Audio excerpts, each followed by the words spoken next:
150 বছরের পুরসভায় প্রথম dumping ground. বাঁকুড়ার বিষ্ণুপুর পুরসভার ডাম্পিং গ্রাউন্ড তৈরির কাজ শুরু হচ্ছে, আর এর জন্য বরাদ্দ করা হয়েছে 4.5 কোটি টাকা। দুর্গাপুজোর আগে কাজ শেষের টার্গেট রয়েছে।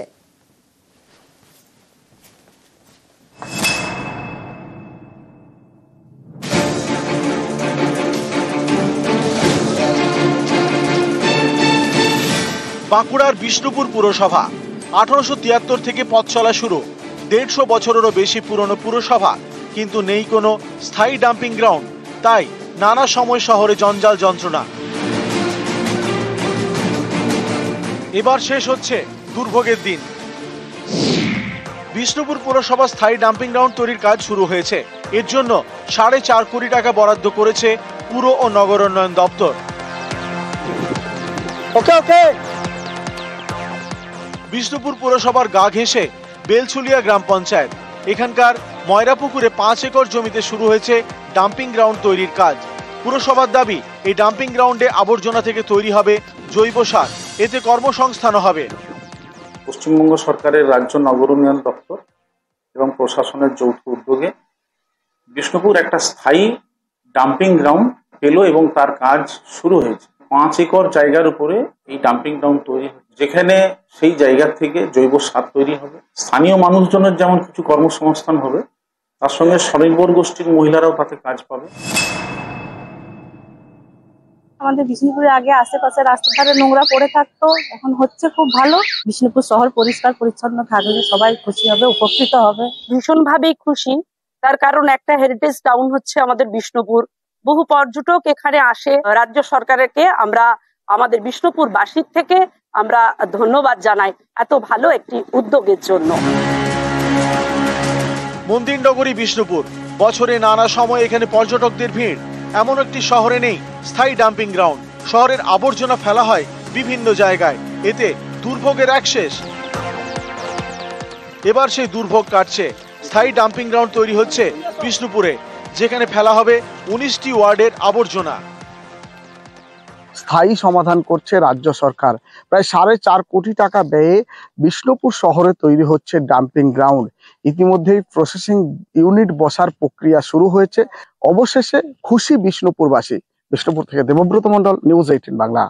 তাজপুরে সমুদ্র পাড়ে বেআইনি নির্মাণ তৈরি হচ্ছে একের পর এক হোটেল, আর এই বেআইনি নির্মাণ রুখতে অভিযান চালায় পুলিশ। বাজেয়াপ্ত করা হয়েছে নির্মাণ সামগ্রী।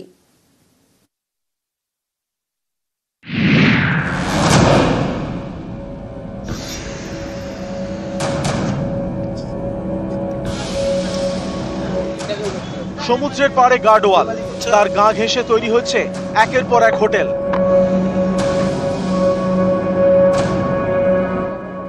এ ছবি তাজপুরের। পূর্ব মেদিনীপুরের তাজপুর পর্যটকদের কাছে চুম্বক। এখানে সমুদ্র পাড়ে বেআইনি নির্মাণ। আইন অনুযায়ী সমুদ্র পাড় থেকে 500 মিটারের মধ্যে কোনো নির্মাণ করা যায় না। সেসব মানার বালাই নেই। সমুদ্র পাড়ে তোলা হয়েছে কংক্রিটের গার্ডওয়াল। এর দেওয়ালে আছড়ে পড়ে সমুদ্রের ঢেউ। গার্ডওয়ালের গা ঘেঁষে তৈরি হচ্ছে একের পর এক হোটেল। এটা তো আমরা জানি না ইনলিগাল কি। আমাদের কাজ করতে আমরা মজুর কাজ করি, সকাল হলে আসি, কাজ করি, চলে যাই। আমাদের কন্ট্রাক্টর মালিক গোপাল বেড়া। গোপাল বাড়ি কোথায়? তাজপুরে। উনি এসব কথা বলেছেন। কাজ হচ্ছে, কাজ হবে, যাও, কাজ চলে এসেছি। তাজপুরের সমুদ্রের পাড়ে তৈরি হচ্ছে হোটেল। অভিযোগ পেয়ে গত ফেব্রুয়ারি মাসে নোটিশ দেন রামনগর 1 নম্বর ব্লকের বিএলআরও। বেআইনি নির্মাণ ভেঙে ফেলার নির্দেশ দেওয়া হয়। অভিযোগ, সেই নোটিশের পরেও নির্মাণ কাজ বন্ধ হয়নি। এরপরেই অভিযান চালায় মন্দারমণি কোস্টাল থানার পুলিশ। বাজেয়াপ্ত করা হয় নির্মাণ সামগ্রী। এটা দেখার দায়িত্ব আমাদের অ্যাসোসিয়েশন নয়, দেখার দায়িত্ব প্রশাসনের। প্রশাসন যদি না দেখেও না দেখার ভান করেন, এতে আমাদের কিছু করার নেই। আমরা অ্যাসোসিয়েশনগতভাবে সতর্ক করেছি, বাধা দিয়েছি, যার ফলে তারা আমাদের অ্যাসোসিয়েশনভুক্ত হয়নি। যদি কেউ বলেছে যেটা ভুল বলেছে, আমি কখনো এই ধরনের মদত কাউকে দিইনি। আমি সব সময় এর বিপক্ষে। সমুদ্রের একবারে কাছাকাছি গাড়োয়াল তৈরি করছেন ব্যক্তি, আমরা তাদের নির্দেশ দিয়েছি এবং আমাদের পঞ্চায়েত সমিতিতে কোনো পারমিশন নেই। অবৈধ যারা কনস্ট্রাক্ট করছে, পুলিশ প্রশাসনকে হস্তক্ষেপ করতে বলা হয়েছে এবং আমরা নিজেরাও ব্লক থেকে এবং পঞ্চায়েত সমিতির পক্ষ থেকে আইনগত ব্যবস্থা গ্রহণ করার ব্যবস্থা। স্থানীয়রা চাইছেন এই সমুদ্র পাড়ে বেআইনি নির্মাণ বন্ধ করা হোক। পূর্ব মেদিনীপুর তাজপুর থেকে পঙ্কজ দাশরথী, নিউজ 18 বাংলা। এবার নাগালেই ডায়ালিসিস। দিনহাটা মহকুমা হাসপাতালে চালু হচ্ছে সেই পরিষেবা। রোগীদের জন্য 5টা বেড থাকবে। নৈহাটিতে আবার তৈরি হবে স্মার্ট ওপিডি, আর এর জন্য খরচ হবে 2 কোটি টাকা।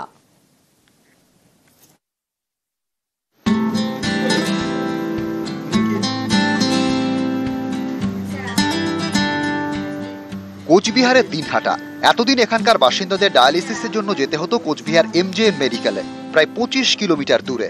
সেখানে রোগীদের ভিড়, ডায়ালিসিস করাতে গোটা দিন পার। এবার সেই হয়রানির দিন শেষ। দিনহাটা মহকুমা হাসপাতালে চালু হলো ডায়ালিসিস পরিষেবা। হাসপাতালের নতুন বিল্ডিং এ চালু হয়েছে ডায়ালিসিস ওয়ার্ড। 5টি বেড, 24 ঘন্টা পরিষেবা মিলবে। পশ্চিমবঙ্গ সরকারের উদ্যোগে সম্পূর্ণ বিনামূল্যে 5টি বেডের ডায়ালিসিস ইউনিট 24 ঘন্টা চলছে। বিভিন্ন ধরনের ক্রনিক কিডনি ডিজিজ এবং বিভিন্ন ধরনের ক্রিটিক্যাল মেটাবলিক ডিজিজের ক্ষেত্রে, এমনকি বিভিন্ন আঘাতেও মানুষ সম্পূর্ণ বিনামূল্যে এই পরিষেবা পাবে। আমাদের যানবাহন থাকলে খুব ভালো হতো। আমার তো অসুবিধে হয় কুচবিহার যাওয়া, এখানে হইলে ভালো, 4 ঘন্টা আসছে। উত্তর 24 পরগনা নৈহাটি স্টেট জেনারেল হাসপাতাল। এখানে চালু হবে স্মার্ট ওপিডি। সেই কাজের সূচনা হলো বৃহস্পতিবার। স্মার্ট ওপিডির জন্য খরচ হবে 2 কোটি টাকা। ব্যারাকপুরের তৃণমূল সাংসদ পার্থ ভৌমিক সাংসদ তহবিল থেকে এই টাকা দিচ্ছেন। নতুন বিল্ডিং এ হবে স্মার্ট ওপিডি। এক ছাদের নিচে মিলবে সব ধরনের পরিষেবা। রোগীদের সব তথ্য থাকবে কম্পিউটারে। অনলাইনে অ্যাপয়েন্টমেন্টের ব্যবস্থা। চিকিৎসকদের একাংশের দাবি, এই স্মার্ট ওপিডি তৈরি হলে নৈহাটি, ভাটপাড়া, জগদ্দল সহ আশপাশের এলাকার বাসিন্দাদের সুবিধা হবে। প্রথমে তো বাড়িটা তৈরি হবে, তারপরে যন্ত্রপাতিগুলি বসবে, কম্পিউটার বসবে, তার কানেকশন তৈরি হবে। আমাদের স্টাফেদের যারা কাজ করবেন তাদেরকে ট্রেনিং এর ব্যবস্থা করতে হবে। সমস্তটাই ইলেকট্রনিক্যালি হবে। এটা প্রথম এই মডেল। তাহলে তো আমাদের খুবই ভালো হয়, সবার মঙ্গল হোক, আমাদের আরো উন্নতি হলে আরো ভালো লাগবে। আমাদের আরো বাইরে যেতে হবে না, এখান থেকেই আমরা দেখাবো। নৈহাটি থেকে অরুণ ঘোষ এবং দিনহাটা থেকে শুভঙ্কর সাহা, নিউজ 18 বাংলা। খড়দায় জেলা পরিষদের জমি দখলের চেষ্টা, তারপর বিক্রির ছক। নিউজ 18 বাংলায় এই খবর দেখানোর পর তৎপরতা শুরু হয়। 11 বিঘা জমি উদ্ধার করল উত্তর 24 পরগনা জেলা পরিষদ। বসানো হয়েছে সরকারি বোর্ড।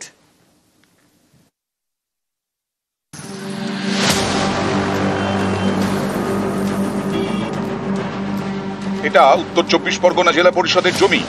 সব মিলিয়ে প্রায় 11 বিঘা। খড়দার বন্দিপুরে এই জমি দখলের চেষ্টার অভিযোগ।